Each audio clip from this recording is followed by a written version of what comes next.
फेरों का 8वां वचन। स्वाति ने इसी साल शहर की कॉलेज से पढ़ाई पूरी की है और अब उसके लिए जगह जगह से रिश्ते आने लगे हैं। स्वाति से ज़्यादा उसके रिश्तेदारों को उसकी शादी की चिंता है, इसीलिए जो भी स्वाति के घर आता वो किसी नए लड़के की खबर ज़रूर ले आता। अरे दीदी, ये फोटो देख के बताओ कैसा है। राहुल नाम है लड़के का, मेरी सहेली की बहन का बेटा है। अपनी स्वाति के साथ एकदम प्यारी जोड़ी लगेगी इसकी। ज़रा दिखाना, फोटो तो बढ़िया लग रहा है। कोई गलत आदत वादत तो नहीं है ना इसे? और कमाता कितना है? अरे कोई गलत आदत नहीं है दीदी, आप कहो तो एक मीटिंग करवा देती हूँ, फिर सब कुछ फाइनल कर लेना। हाँ, ये सही कह रही हो तुम। संडे को स्वाति के पापा भी घर पे ही रहेंगे। बुआ फिर वहाँ से चली जाती है और रात को स्वाति की माँ उससे कहती है, स्वाति बेटा, आज कमला बुआ ने एक लड़के की फ़ोटो दिखाई है। संडे को वो लोग मिलने आ रहे हैं, तैयार हो ना तुम बेटा। अरे मम्मी, आप कहाँ कमला बुआ के चक्कर में आ जाती हो? अभी इतनी जल्दी कोई शादी वादी नहीं करनी है मुझे। अरे बेटा, अच्छा लड़का है, बुआ जानती है उसे अच्छे से। हाँ स्वाति बेटा, एक बार मिल तो लो, बाद में देखेंगे आगे क्या करना है। वैसे तो कमला रिश्ता लाई है तो मना करने का तो कोई सवाल ही नहीं उठता। संडे की सुबह होती है और कमला बुआ राहुल और उसके मम्मी पापा को लेकर स्वाति के घर आती है। अरे आइए आइए भाभी, इसे अपना ही घर समझिए, इनसे मिलिए। ये मेरे भैया और ये मेरी भाभी हैं।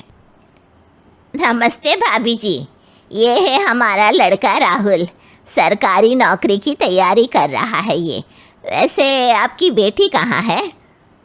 अरे स्वाति बेटा, बाहर आ जाओ। वैसे कितनी पढ़ाई की है स्वाति ने? जी, पोस्ट ग्रेजुएट है हमारी बेटी साइंस में। ये सब तो ठीक है, पर घर संभालना जानती है या नहीं? हमें कौन सी इससे नौकरी करवानी है, नौकरी तो मेरा बेटा करेगा ही। पर मैंने इतनी पढ़ाई की है और आप चाहती हैं कि मैं घर पर ही बैठी रहूं? अरे स्वाति बेटा, ये बड़ों की बात में तुम कहाँ बोल पड़ी?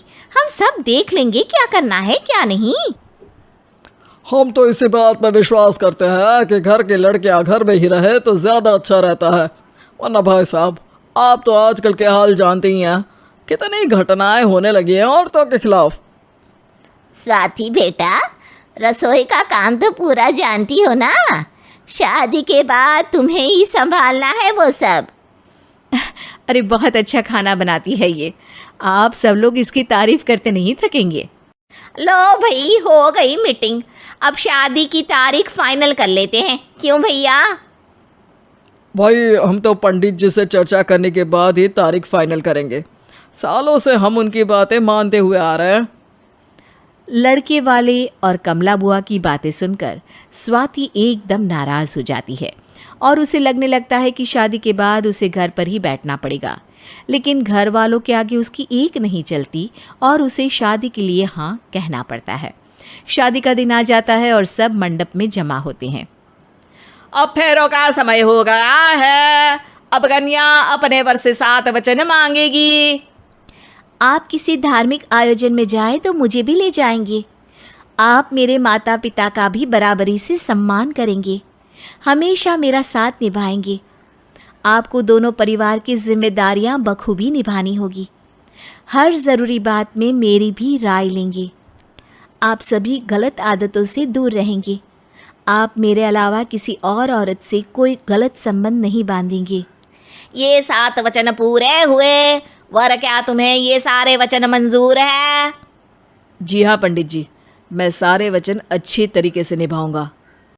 अरे वाह वाह, बढ़िया तरीके से सब काम संपन्न हो गया। तो इसी के साथ विवाह संपन्न हुआ और आज से ये दोनों पति पत्नी हुए। 1 मिनट पंडित जी, अभी एक वचन लेना बाकी है। अब कौन सा वचन है बेटा? मैं अब हमेशा के लिए किसी दूसरे घर में जाने वाली हूँ, तो पति के अलावा मैं अपने सास ससुर से भी एक वचन लेना चाहूँगी। अब कहो बेटी। मैं ये चाहती हूँ कि मुझ पर किसी बात की कोई पाबंदी नहीं लगाई जाएगी।